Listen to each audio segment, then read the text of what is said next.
The Monday. Welcome to the panel Extreme Bionics, the future of human ability. My name is Hugh Herr. By way of introduction, I'm an MIT professor. I conduct research in extreme bionics. I'm joined with my esteemed colleagues, Aimee Mullins and Professor Hans-Georg Näder. Aimee is a remarkable person. She was an Olympian. There we go. Actress and model. I'm also joined with Hans-Georg Näder. He's the president of Ottobock. Ottobock is the largest, most successful company in the realm of bionics. So what we're going to do today is we'll each speak for 5 minutes, approximately, about who we are, why we're passionate about bionics, somewhat of our vision of the future. We'll then transition to a panel discussion between the three of us, and the remaining 15 minutes of the hour, we'll take questions from you. So without further ado, let's begin with Hans-Georg Näder. But let me plug IEEE for a moment here. We'd really like to thank IEEE for hosting this panel. We very much appreciate it. This should be a wonderful hour. This is actually my second time participating in IEEE's Humanities Series. There's many events happening today and throughout the week, sponsored by IEEE. If you're interested, at the end of the panel discussion, we'll have some cards outlining the schedule of IEEE events. So let's begin. Okay, first of all, welcome to Austin. Austin is one of my most loved destinations in the US, in North America. I just moved our North American headquarters from Minnesota, Minneapolis, Minnesota, down here. And I'm coming very often to Austin, and I love this event, even if I'm maybe a little bit too old to the average of the people at the moment here in Austin. To give you a little bit feedback on me and what I do, I'm the owner of the leading company, world market leader in bionics, Ottobock.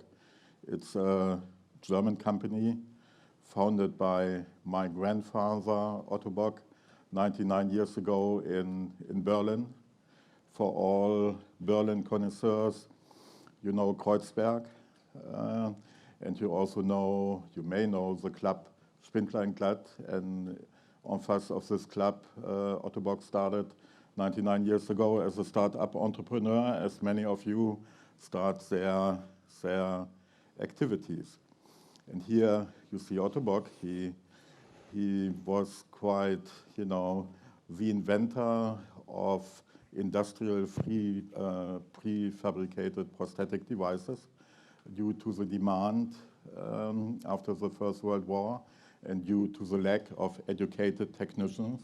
He was producing feet, ankle, knees, and sockets. And for all of you who had to write a term sheet for investors, the best ideas fit on one page.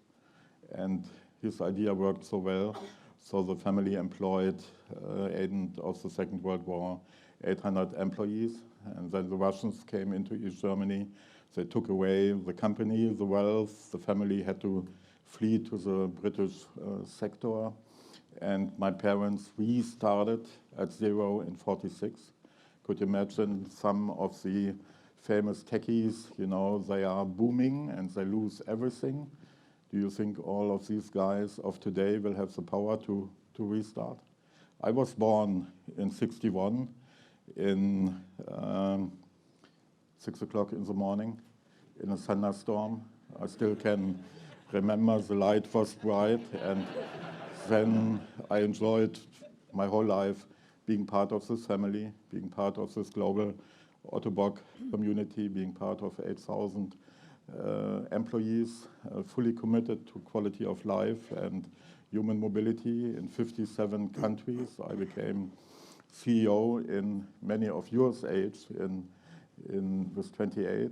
I was CEO of 1,000 people and 100 million turnover, and some kilos ahead and some more gray hair ahead, almost 30 years after I developed the company to 8,000 employees in 57 countries with a turnover of around $1.5 billion this year. And we really enjoy that this universe coming out of post-war rehabilitation is emerging into the bionic arena, the man-machine arena, and we will spend a lot about this. So it's quite amazing what you will see. And here you saw my father on the right side, Max Näeder,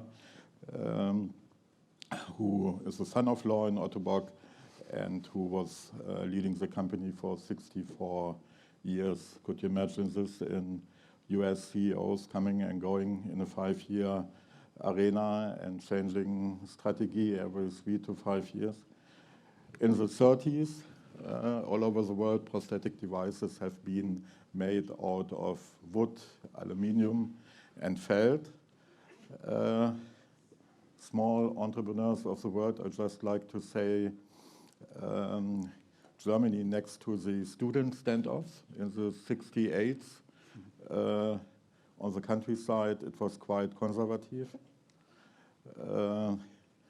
And here you see a state-of-art prosthetic device, the Genium.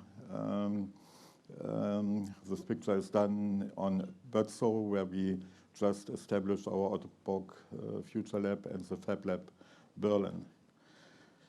Could you imagine you create a showcase, a window for artificial limbs? It's not so sexy. And 12 years ago, when I thought to build a platform for human mobility, I found a really fantastic German architect, Rolf Knedinger, who animated a building like a muscle. And since the opening of the Ottobock Science Center at Potsdamer Platz in Berlin, we welcomed around 1 million visitors talking about human mobility.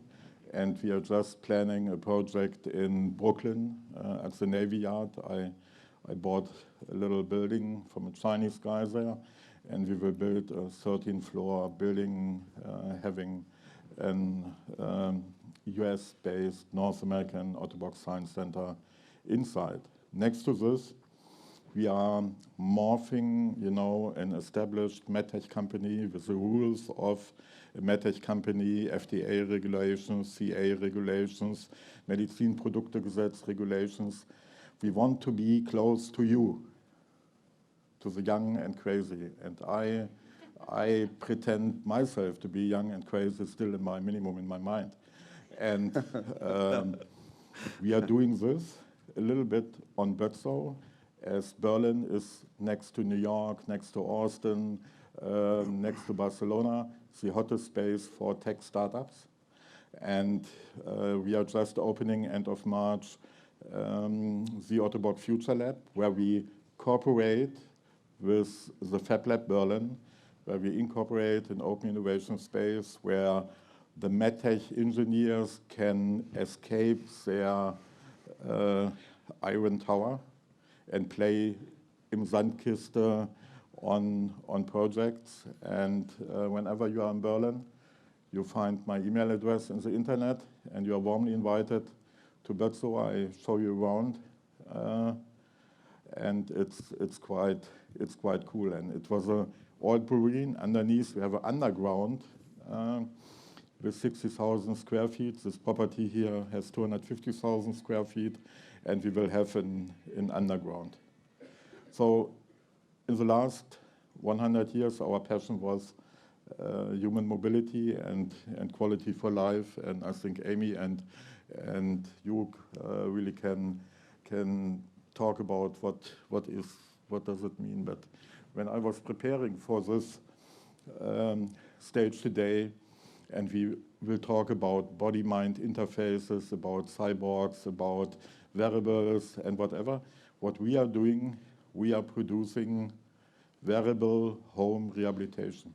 Rehabilitation you can take home, and you can wear 24/7. And when I was thinking about what could be the future, my brain and my arm are for some years extended by my iPhone. It doesn't matter if it's Samsung or an Apple or whatever. We are already connected to a computer, because this is not a telephone. It's a computer device which has more power than the first moon rocket. And everybody who has been without it, like me, losing my phone in Rio de Janeiro in a taxi and attacking the taxi driver with 4 taxis, trying to catch back my phone, knows what it means if we lose this part of our identity. We will talk about what extreme bionics can do, and Hugh is one of, or the greatest expert globally in this arena, and Aimee is one of the top 10 global sports heroes, and she will tell you a lot what kind of mechatronics and biomechanics can do. And just to let you know, my old friend Heinrich Popov, gold medal winner in London, 100 meter, and in Rio, long jump, what kind of competition this is. And I can tell you, I was competing with Heinrich with my 20 kilo against him. Speedy Gonzalez is nothing against Heinrich running, and not even only running against me.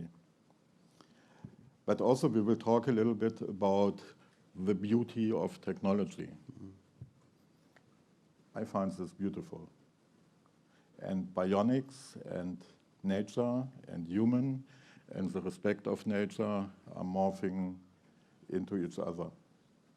We will talk about what it means to be able to measure and to create human bionics.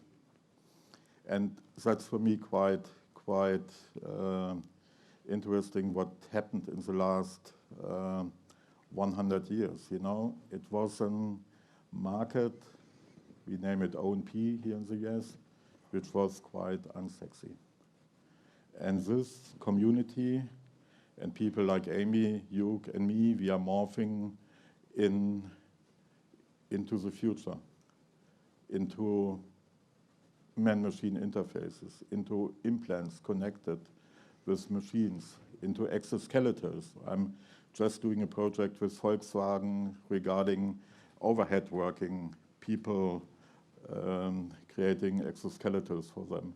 We are talking about cyborgs, and aren't we all cyborgs with our phones? We are talking about post-automotive, what will happen when the government will not allow us to drive our cars. And I had just meetings with Gordon Wegener, maybe you know him, he's the design head of Daimler. And he said, we are thinking if people live 100 years and women 120 years, the difference is expanding over time. 120 years, what are our customers doing from their 70th birthday, when the government will stop them to be allowed to drive, the next 50 years? That's the potential market, and we have to address the market. And robotics, and you will tell about robotics, we are just connecting to KUKA robotics, our Michelangelo hand.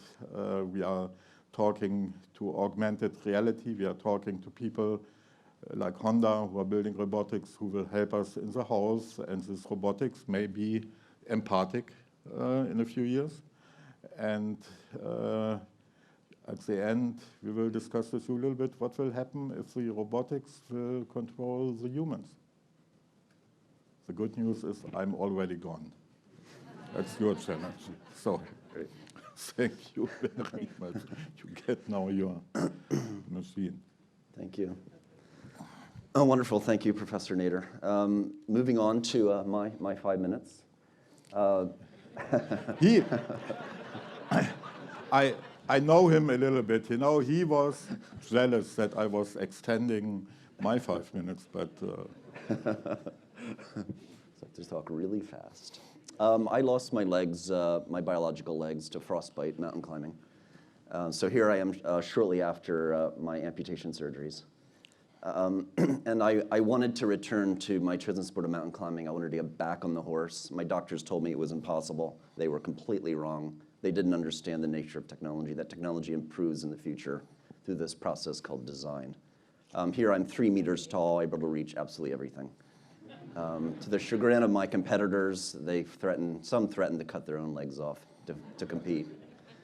Today I'm MIT professor. I'm wearing these fancy limbs. They're computer controlled, many sensors, muscle tendon-like actuators. And with these, you can't with a straight face say that I have a physical limitation. I run, I ski, I do whatever I want to do physically. At the lab at MIT, at the Center for Extreme Bionics, for which I co-direct with Professor Ed Boyden, we're doing a number of research initiatives. One is to think about how can we control living muscle tissue in a high fidelity way with precision of position control and torque control and whatnot. Our approach to actuation is both electrical and optical. The optical approach is if we want to control a muscle, we inject it with a virus using an optogenetic approach. Those of you in the audience that aren't aware of optogenetics, you inject the virus into the muscle. The nerve that innervates that muscle then expresses a light-sensitive protein, and then by shining light on the nerve at a particular wavelength, one can control muscle. And the control is very, very good. This is the first transdermal optogenetic demonstration. So we're simply shining light on the skin of this animal who is under general anesthesia. There's no implant inside the animal. So this is non-invasive blue light actuation. We're also looking at novel ways of amputation. We're inventing strategies to optimize the residuum to be optimal for electrical and mechanical transmission. We've amputated limbs on the transtibial level and created natural muscle couplings. So the ankle joint, for example, we couple the calf muscle to the tibialis anterior. And then when a person thinks and moves their phantom limb, they feel that movement within their brain as if the biological limb still exists because those natural muscle dynamics have been restored surgically. The surgeries for our patients were done at Brigham and Women's Hospital, and the fundamental research was done at MIT. So when our first patient stood up, it was just amazing. When he stood up, all the natural biomechanics emerged. When he went up steps, the foot adjusted, it went toes up, and it oriented itself to the stair tread. So everything emerged. All these natural movements are patients not trying to do. So it turns out when you close the loop between the machine and the human nervous system in a bidirectional way, the brain knows exactly how to control the synthetics. We also build exoskeletons to augment people with quote-unquote normal bodies. This is a synthetic calf muscle where we've successfully reduced metabolic cost and increased speed with these wearable robotic systems. We're moving up the leg to more dramatic systems that span the entire leg that augment running. So great, that's a bit about me. I'll transition now to Aimee. Oh, very speedy. Hi. This is my first time in Austin, so I'm very excited to be here. Thank you for having me. This is what most people who are getting prosthetics when I was born in the late 70s were getting, and indeed for a few decades more. Your basic wood and plastic compound with a leather cuff held up above the knee. Unlike Hugh, I was born missing the fibula bone, so if you reach down and knock on the front of your shin, that's the tibia. I have that. I didn't have the fibula, and my feet were turned in and weren't fully formed, a few toes on either one, and they decided to amputate on my first birthday. So I've only ever learned to walk with prosthetics, and all of my negotiation with the ground is imagined. I imagine what sand feels like, and gravel, and also the proprioception of what happens when you walk through gravel or sand is felt in my core, in my hips, in my knees. by the way, my brother's like a respectable finance guy now, and I just love thinking that thousands of people have seen him in his diapers. It's just great. So when carbon fiber started to be used for prosthetics in the late 80s, it was still a shin idea and a foot idea. But I wanted to be the fastest woman in the world on prosthetic legs. And no matter how great my form, how great my stride length, every time I was going to hit, because I have a fixed ankle, it was like running in ski boots. Tum, tum, tum, tum. Your heel is going to strike first. So that's obviously a problem. If you watch the way sprinters run, the ball of their foot almost never hits the ground, like a cat. So being a bilateral amputee, which is what both Hugh is and myself, is incredibly rare. There's not so many of us. And so for most people, the prosthetist who makes the leg has a flesh and bone leg for which to model the other one. And so the symmetry is the goal. You have your alignment, your height, weight. But for me, it's an X factor. And all these doctors were always telling me what I would never be able to do or never be able to have, and why this is the worst possible scenario. And I was just thinking, but we can put anything in between where my leg ends and the ground. So, I mean, I was growing up watching what Stan Winston and Rick Baker were doing for the Terminator and RoboCop, building articulated ankles. And I walked into Madame Tussauds Art Museum in London and saw, Jerry Hall and Oprah Winfrey replicated down to the exact colors of their eyes and with capillaries in the skin. And I thought, I'm just talking to the wrong people. So I started writing letters to people who didn't have necessarily ideas of what a prosthetic should be. And this leg on the ID cover is the prototype. It's now 23 years old since I got that leg. And the photo on the left was me setting the world record in the long jump. And so I became the first person in the NCAA to compete at Division I, and I got to run against not only the next sort of Flojos of the world, but really be the guinea pig on these, which we didn't know what they would do in conditions like heat. So this was the first hot meet of the season, and 80 meters into my 100-meter race, I came out of it. The suction failed, and that wasn't fun. Anyway, so we've been modifying as we go. This, a lot of people think, and that's a conversation when we get into it, that the ethics of, when I started, I had, unfortunately, the basic societal response is, that's so great. It's pity with a lot of saccharin on top. It's so good for you that you get to run. And then you run as fast as someone, and then you beat them. And the conversation changes. This is a close-up of one pair of legs that I have made in England with a silicone cover. This is intrinsically hand-painted silicone. So my grandmother always told me I would never have inherited these ankles. She's right. We have cankles in my family. But DNA didn't show up for me down there, so why should I show up for it? It's not fair. It's exactly the kind of fair I like. And so with that, fashion, the platform of fashion advertising provided just the right level of frivolity, but also massive societal impact. And it was an arena in which I wanted to,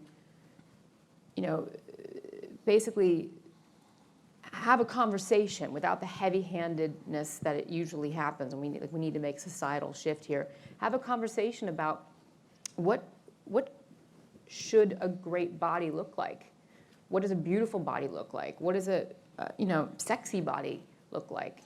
And especially when half the people that you see in your way more than half have been manipulated at least digitally. Most often, there are prosthetics in the breast cavity, and they've had amputations on their nose, and we just don't call it that.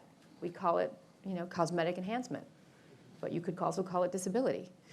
So this was the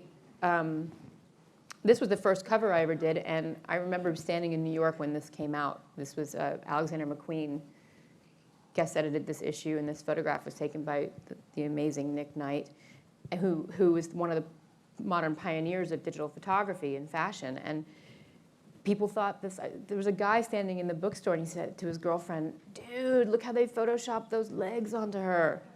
I was like, wow, okay, that's great. These actually are my real sprinting legs.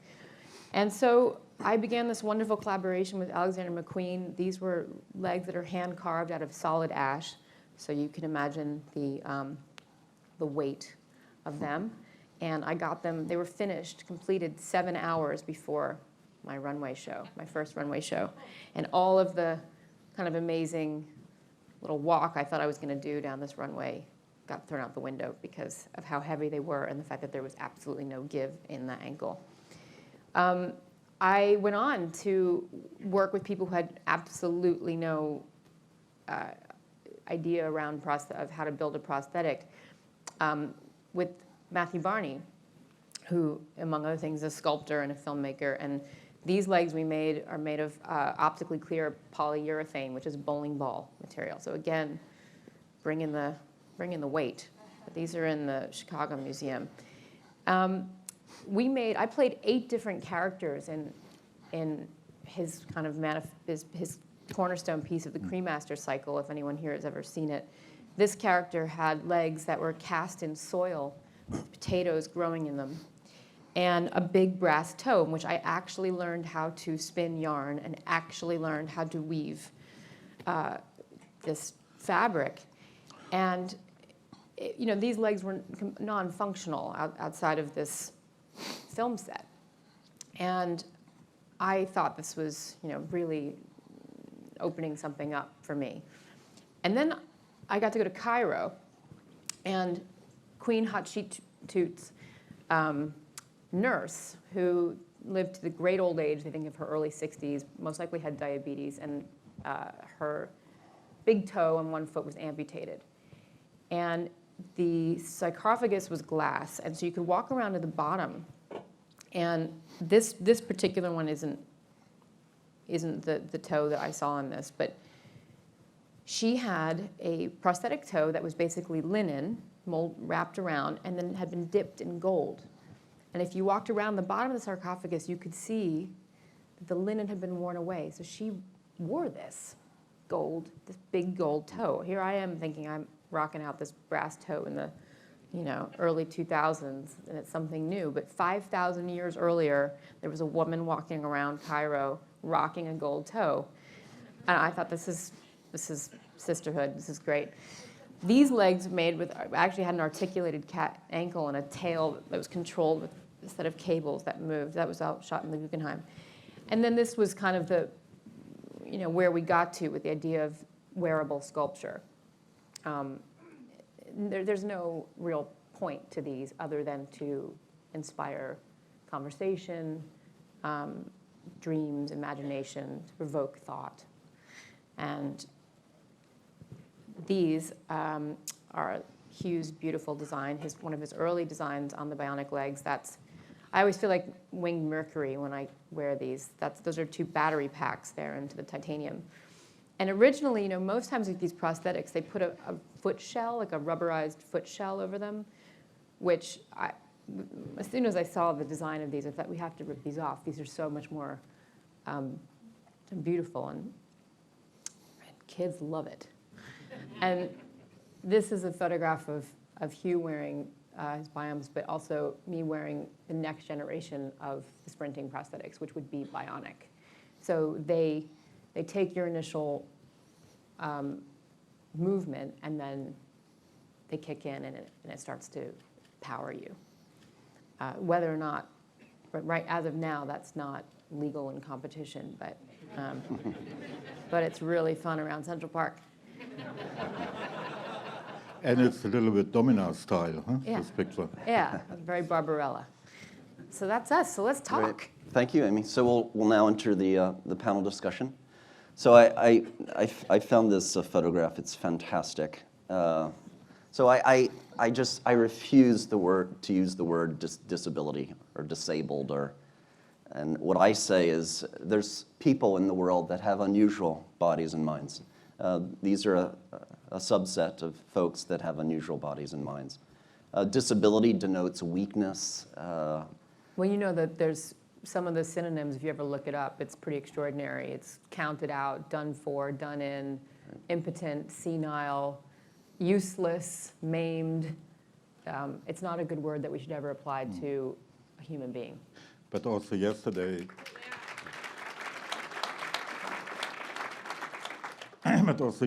when we met to prepare today a little bit, you know, these two are a little bit superstars in the universe of human mobility on all aspects, by sportive achievements, by public awareness, by research and development, cutting edge results. And I come a little bit from another universe, serving also the normal people with limitations. And in Germany, I don't know if you have the same ugly word in the US and North America. In Germany, we have this inclusion. And inclusion is a terrible word. For me, it's like repairing my toilet or repairing the water system or including something. And when we talk, we always try to talk about normality. And it was so interesting when I'm talking about normality, Aimee said, no, that's not us. I don't really particularly want to be normal. Count me out. I'm fine with So- going way beyond. To give you the full picture, we have the superstars, but also we have the normality. Somebody who lost the leg by smoking too much. Somebody who had cancer. Somebody who suffered a stroke and has no publicity, is not running as quick as you, is not intelligent as Hugh is. Also, these people, they deserve advancements in their human mobility. And it's so important to have people like Aimee or Heinrich or Hugh who are able to get on the front page of Vanity Fair or the Vogue or, you know, the Harvard journals. It's so important because not every person with a limitation has a public advocate. And therefore, I think also this session is so important. And whenever you have an idea to make people's life easier, don't hesitate, connect us. Sometimes are the simple ideas the most loved afterwards. Yeah, so there's this negativity that society too often places on people with unusual bodies and minds. But it's the good news is I think it's getting much, much better. There's been a massive Yeah, a bit of a story. Just a few years ago, it was April in the spring. I was running through Logan Airport in Boston. It was right around the time of the marathon, Boston Marathon. There was 5 people that stopped me, and you know I had my pants rolled up so they could see. There's 5 people that stopped me and said, "Did you run the marathon?" And I could tell by the twinkle of their eye that they believed the answer was yes, and they believed that I won. Because to them, I was no longer weak, I was powerful, I was bionic. I was this attractive, physical, intelligent being, and no longer this weak, crippled. And Hugh, maybe we can touch one second, because I think also Aimee would love to say something about it, to the importance of the Paralympic Games. When I started as owner of Ottobock 28 years, the Paralympic movement in Korea, in Seoul, it was really, let's say, a hospital sport. The nurse in the white dress with the white hat was bringing the people to a sport event, track and field. Aluminium wheelchair, prosthetic device in skin color. Ugly medical devices. Smelling a little bit, you know, sweating and whatever. So, and we as Ottobock supported the Paralympic movement, so we are today really part of the DNA of the Paralympic movement. And over these years, we experienced in Beijing, in London, really great Paralympic Games. Yeah. In Rio de Janeiro, fantastic Paralympic Games with the Latino empathy and the heat of the people, that finally the Paralympics became the better Olympics. Yeah, And- and I think it's going to get better and better. So I believe in 2 decades, we will be able to build bionic limbs, society will be able to build bionic limbs that are as good, and there'll be other features that are augmented, that go beyond innate physicality. Yeah. And in that future world, the running times, the jumping heights in the Paralympics will all be superior to that of the Olympics. Yeah. Because the Olympics is just a celebration of normal bodies, normal, boring bodies. And you know, in Europe we are a little bit quite an open society. So I personally was not a big friend of the German Pope. I think the Argentinian one is much better. And I'm definitely not a friend of the chairman of the Olympic World, Kurt Bach, who is coming from Germany. And it was a funny story when he came into Rio de Janeiro, the general lawyer from the Rio government or the Brazilian government said, Kurt Bach, you are warmly invited to Brazil, but on the way from the airport to the stadium, I love to interview you about corruption and about doping. And you know what the guy did? He turned around and went away. So the Olympic idea is heavily damaged by corruption and doping. And I think the Paralympics are such a great platform for normality and humanismus, as we say in Europe, and preparing now for 2020 Tokyo Paralympic Games. I'm invited from Mr. Toyoda to meet him, and Toyota will sponsor $100 million for the 2020 Paralympics, and they will create in Tokyo, one of these mega cities, totally barrier-free. And I think this is really a great achievement of people like Aimee, Hugh, and many others, but also you who transmit this to the world. You know, we need you, the techies, to invest and import ideas and talk about it. Please talk about it to your friends all over. Well, that's going to happen the more that people understand that this technology, this is a trickle-up technology. These things that start in these niche markets for amputees or people with paralysis, assistive medical devices, they're finding their ways to people just wanting to augment their own body. And I think that's when it's going to just happen naturally. I don't think it needs to be even a media campaign around why the Paralympics are going to become so compelling to watch. They already are, but within, like you said, the next 2 decades, it's just going to be, you're going to feel like you're that person who still has the old generation phone, that you didn't upgrade. Aimee says, for all of you, my favorite clip in YouTube is from Channel 4, from England. We are the superhumans. Click into it, have a look on it, and wherever, at work, at family, at friends, somebody is in a bad mood, simsalabim, we are the superhumans, and then people are smiling. It's really, really great clip. So one critical area to get to that future of normalization, quote unquote, and beyond, can we augment humans and give them superhero powers and completely go beyond their innate physiology and give them unprecedented performance levels, both cognitively, emotionally, in terms of their sensory experience and physicality. One incredibly interesting area is, can we link the human nervous system with electromechanics? There's exciting work being done in the field. I mentioned a project we're doing at MIT earlier, in my 5-minute presentation. And what's really interesting is when synthetic computation puts information back into the nervous system. From the case of limb amputation, that means when the person can feel the synthetic part of your body.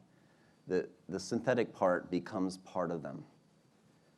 So Hans mentioned the iPhone, that it's this natural extension. But probably if I asked Hans, what is your body, he probably wouldn't include the iPhone. But our patients, when we ask them, what is your body, they include the synthetic limb, because we've closed the loop intimately between their nerves and then feeding back into their brain. So they think it moves and they actually feel the movement. So it does not matter that it's made of titanium and aluminum and silicon and whatnot. Yeah, it becomes levers and pulleys. But let's think about it. Who's wearing glasses? This is not a wearable, which is quite connected to our bodies, because if I wake up in the morning and have my glasses somewhere in the room. That's right, so they're a prosthetic, but you take them off at night. And the idea that, your phone is, I think our phones are prosthetics. You feel the lack, and it is a tool that you use to move through your life every day. The way that I choose the legs for the necessary day at hand. But the idea that I would just keep my legs on all the time changes them from just a prosthetic to something else. And this is the new exciting work. So I think we're at a transition in human history from mere tool use.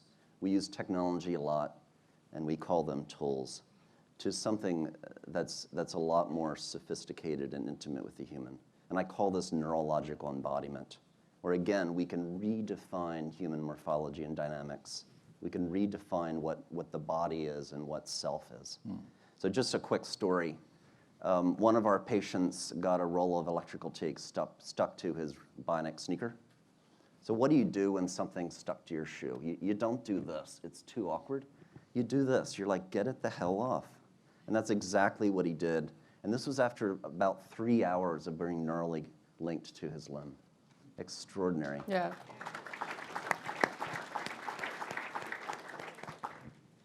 It was a wonderful, candid capture. Yeah, we didn't even realize what had happened until we're so lucky it already the happened. camera was running. So could we apply these technologies of neural interface to quote unquote normal bodies and give, imagine persons wearing exoskeletons where the exoskeleton is actuated with an actuator that's stronger and more powerful than biological tissue. And imagine a person can neurally be connected to that exoskeleton, where they not only think and move and control those actuators, but they actually feel the exoskeleton moving as if it's part of their own body. And we could go beyond potentially in the future and look at non-anthropomorphic bodies. Could we have multiple limbs? Could humans have wings, where the wings are part of the body? And would the brain adapt to accommodate the wings as part of self? So it's going to be an interesting century, I think. Very, very interesting. But I can tell you the most interesting discussion I have every year. It's not Christmas. It's with Yolk when we meet in Sardinia in Italy and have a good bottle of Vino Rosso. And cigars. And Don't forget the cigars, and Cuban cigars, and spaghetti, and then we brainstorm. And Hugh tells me about, the human body adjusting to young blood, and your aim is to become how old? How old? Oh, forever. So him forever. And I said, Hugh, I'm okay. If you give me a guarantee, 100, and not being cuckoo and not having whatever, Alzheimer, Parkinson, which is not a joke. Huh? I know people who suffer this, or not having a stroke, or not being Kaputsky by heart attack. So we have a different view. So I'm happy to be done. And what you will show you I'm already gone, but he will be still in. And you know, the most amazing thing will be, and then I think it might start to be scaring, when these devices will become empathic, and not only telling us, you know, how high the Kilimanjaro is, but talking to you and says, "Sweetheart, good morning, I love you, how are you?" And you wake up and say, "Oh, it's my phone, it's amazing." or when the cyborg or the robot is controlling us. Right, so... And just let me finish one sentence. When Hugh, you have much bigger ego than me. Come on. oh, Hans. When they control us, and we are the slaves of the robots. So, but that's your topic. I'm gone at this time, so you are still with us. I would like to finish up very, very quickly. I think we're a bit over time. Not much, though. Not so bad. There's profound opportunities, of course, with AI and Bionics in this realm of human augmentation. But there are, of course, threats to society. Any new technology, there's inappropriate uses of technology. And that's certainly the case with Bionics and AI. So, you know, project decades out, 50 years out, we're gonna figure out, we, the scientific community, we're gonna figure out how to, at high fidelity, talk to the nervous system on all level, the central brain, spinal cord, peripheral nerves. We're gonna be able to talk in a bidirectional way. We're also gonna have very sophisticated AI, maybe machine consciousness. So I think most people are fine with the human nervous system controlling AI agents, but I think we all get very, very squeamish when we think about AI agents controlling the human nervous system. You know, there was a robot there being controlled by the human. As Hans mentioned, in the future, the robot can control the human, how they move, even how they think and feel and whatnot. Right, you get excited when you think about a robot being able to control the muscles of a human who has paralysis, and you know, the idea that someone could walk again because a machine is instructing the muscles. But when we talk about being able to talk bidirectionally on all levels and controlling the central nervous system, these are conversations we need to be having about how far we want. Yeah, so the loop from conscious AI agents back into the human nervous system, like, should we make that illegal?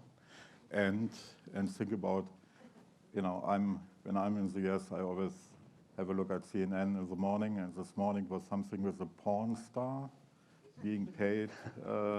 Every morning, again and again and again and again. It's like, enough. Welcome to our country. And I thought, you know, could you imagine Chancellor Merkel is with a porn star, and her lawyer is paying the porn star? In Germany, it takes you 1 hour. We had one guy from Austria. We said in Austria it takes 1 day. So let's see how long it takes here. And I think Melania is not so happy, but I can understand. I troubled with my wife before my divorce. So, but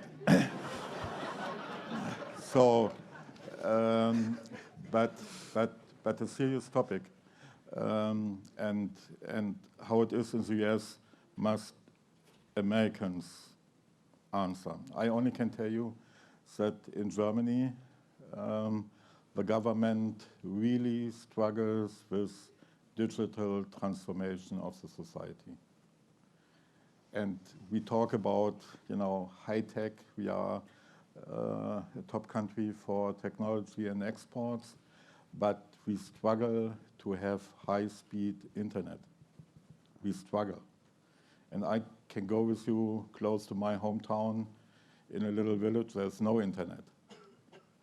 So this is really in Germany, the political class has no idea about technology. no idea, no clue. And what you and Aimee and we are discussing today, for many people suffering limited mobility, it means they have to look for reimbursement. You know, they have to talk to the politicians to make a reimbursement possible, because a normal person has not the money. It's the dominant hurdle for innovation for in everyone. bionics, absolutely. And if I imagine, you know, what we were talking today, and convert this on the German political class, it's like you are flying to the moon with somebody who has no license for the bicycle. And this scares me also a little bit, because they will decide things which are cuckoo. Yeah. So let's transition to questions from the audience. So while we're waiting to get set up, again, I'd like to thank IEEE for hosting this great panel discussion. I hope you found it enjoyable. This is a list of IEEE events today. If you want to come up afterwards, I think we have cards documenting this schedule. Question So for great. you. Around the Bionic Olympics. So first of all, my name is Grant. I'm counting on bionic hips when I'm 65, 70. Right on. Super pumped about them. Hope they're in progress now. But to wrap my head around that, what you mentioned that some of the things aren't legal in competitive sport today, and I would love to hear some of the sort of frameworks that you're thinking about in which that might occur. I mean, what's to stop, like, you know, strapping on an F-16 engine, right? Like there's limited returns, and kind of what would those rules look like? Because I want to see that, especially if it's being backed by people on the stage. Like, I want to see that at competition. Yes, so the most Everyone famous does. case, I would say, is the case of Oscar Pistorius. He was banned from competing in the Beijing Olympics. I was brought in as an expert witness, and along with a number of my colleagues. So what's the critical question is, does technology offer an overall advantage in the sporting event? In the case of Pistorius, is the 400-meter sprint. So for the 400-meter sprint, do the springy legs offer a global comprehensive augmentation? So that's the key legal question. And in the case of Pistorius, there was little to no evidence that he was augmented. And the case was overturned by 3 arbitrators. And then because of that, he was able to compete in the London Olympics. So again, the Olympics is a celebration of quote unquote innate physiologies. And the Paralympics, I think, is so interesting because it's not. It's a celebration more often of human-machine interaction. Yeah. Yeah. So as innovation increases, we're mastery going to of see fun that. stuff in the Paralympics. But beyond that, could it be possible to have a rule structure where I want to see the augmentation, but at what point do you say it's no longer part of the competition? You can't go beyond this level of augmentation. Well, that's what's happening now. I mean, there are such rules in place in the Paralympics. Like I said, I can wear the regular sprinting legs, which, you know, it's funny. People think that you lope around. You don't. It's a sprinter puts between 2,000 and 3,000 pounds of pressure per square inch out every time they hit the track. That's where you're getting some of that, you know, stored energy back instead of it just dissipating into the ground, like when I had to wear wooden legs. But if I was going to wear the powered bionic sprinting leg, right, as of now, that's not allowed. Now, as we evolve, as the technology becomes, you know, just think about when you get on a plane, how it used to be you had to shut down your phone, you know, like, oh, we can't taxi with your phone being on, you know, you have to have your phone off. And now they let you be on your email the whole time taxiing, and then Wi-Fi happens 7 minutes later. But I can give you a little bit background. I'm in close discussion with the the head of the IPC, Mr. Person from Brazil, and close contact with the past IPC president, Phil Graven. And look at the Winter Olympics. You have this ski race, you know, through the hills, or the snowboard, whatever, loopings and so on as a Paralympic sport. And I'm 100% sure, as these different classes in the Paralympic Games are anyhow very complicated, and there's a discussion about, is it fair, is it unfair, does people have advantages? I think in the Paralympic sport, there will be elements of high-end, high-tech, wearable sport devices, and we will see in the future, and knowing from Toyota that they invest a lot in exoskeletons, we will see the first steps into man-machine Paralympic sport in Tokyo 2020. And what's also fun is, you know, the case of, I think one of the fantastic invention in human history is the bicycle. So the bicycle was invented, and now we have this sport called cycling. So as we invent these human augmentation technologies, as we march through this century, there's going to be new sports. There's going to be power climbing, power running, power this, power that. So it's going to be, the richness of sport is going to greatly expand. Yeah, and the more that there's the more demand and the more awareness of it. Like I said, just like your Wi-Fi on the plane, you'll just start to see the rules will have to. We will decide collectively as a society what aspects of the sport we still want to see. It's why the three-point line was created in basketball. It didn't used to exist.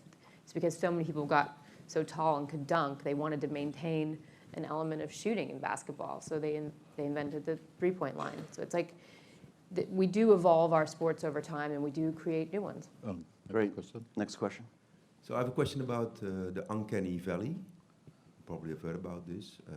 The difference between authentic pictures or voices and fake, AI-driven voices or any content type. So I'm wondering, do you experience any uncanny valley with your bionics? Sort of inner conflict or subtle conflict? Can you share your thoughts around this? I don't. I mean, I only had feet for a year, but I can still, right now I'm bending the fourth toe on my left foot under. So neuroplasticity is extraordinary, you know, where your body is mapping.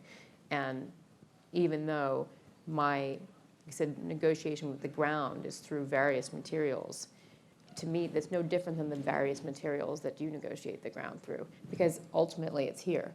I was just telling the guys, I just got back from Antarctica, and a friend of ours there had a VR, had a camera, and he was taking all of these images at the front of our Zodiac boats from the excursions. And so he had edited it together, and I put the VR headset on the other night, and I'm in his living room with a hardwood floor.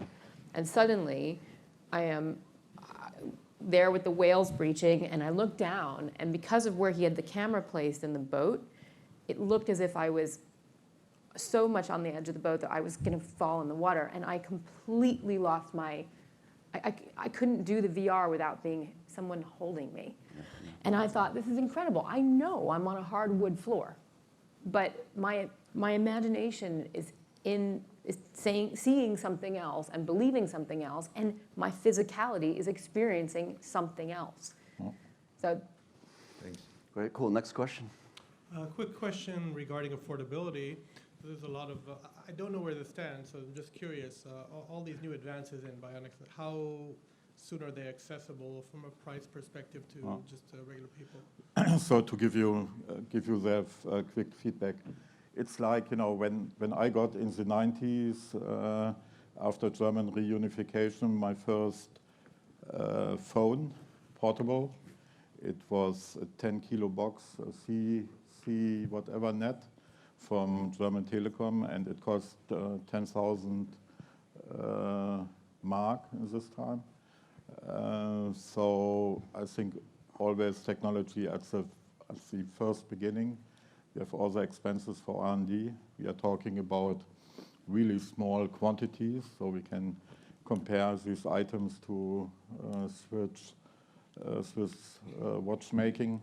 And in the US, very often the Veterans Administration is the first start into market introduction before a wider market is reached. Sure. Do we have time for another question? One more question. Okay, this is more of a story than a question. Let's So see I what the decided to question track down the etymology of the term differently abled. And in 1976, at the Lesbian Music Women's Festival in Michigan, a group of women who were gay and they were participating in orgies, they were disabled, they decided that they wanted to come up with a term that would describe them as sexual beings. And so they came up with the term differently abled women, WOMYN. And so these differently abled women were participating in orgies. And in 1981, there was a science teacher who was participating in these orgies who liked the term so much that she went back to school in the next year and decided she was going to describe her students as differently abled. In 1985, conservatives decided they were going to call this term semantic gobbledygook. This is how differently abled entered the lexicon. It was appropriated by parents. It was a sexual term. I identify as disabled staunchly. I'm a person who believes that you say the word. And you have a platform, and you come in here and you say that you hate the word, and when you say that you hate the word, you increase the stigma of the word that I identify as. And so I ask you, what term do you approve of that will allow me to have an identity? Because for me, I think to myself, if you were black, like black is just as much of a construct as disability. Would you not own your blackness? That's what I'm wondering is why is it so hard for you to see yourself as disabled? What's your name? I'm Liz Jackson. Liz, I think for me, when you ask what's the word, for me, I want to be described first as my name, and then next you can say it is a fact that I am a double below the knee amputee. Right. I think being disabled is subjective. It's subjective. So, and I would respond to you by saying there's two opportunities. If you choose that, that's fine. That's yes. totally that is your option. Absolutely. Just like someone wants to say, I don't want to be called black, I want to be called African American. That's their choice. But first, the whole point is that we see the human being. But you're the ones with the platform. You have a platform. You got a microphone right now. You've got social media. Yeah, but we should go to next question because then you are stealing the platform of other people for your platform. And I think we have maybe some technical questions. Just one more comment. Yeah. I think if someone called me disabled, it's just incorrect. It's a fact that my biological legs are missing. That's because you're seeing it as a physical entity. Did you looked up the etymology of disabled? Yeah, so it was before industrialization, disability did not exist. There was an amputee and there was a blind person and there was a person with cognitive disability or impairment in their community, right? Industrialization rolled around and it created this expectation of mass. And so what happened was with that expectation of mass is that bodies would also be able to perform in rote and mechanized manners. Yeah, but can you send me this per email? It's too much. And we have people waiting for other questions. Is it not important? Yeah, it is important. So can I keep going, Amy? Yeah, I want to talk to you after this. She will talk to you. Yeah, I'd love to talk to you. Yeah. Okay. Thank you. Okay, Great, thank next you. one. Yeah, one more question and then we have to What do you believe would be the implications of utilizing robotics and bidirectional AI to address neurological disabilities, going beyond strictly mobility opportunities? So, for example, if you had autism or dyslexia, what do you think robotics and AI might be able to do for those areas? Like emotional prosthetics? Or? Yeah, I mean, the case... That's interesting.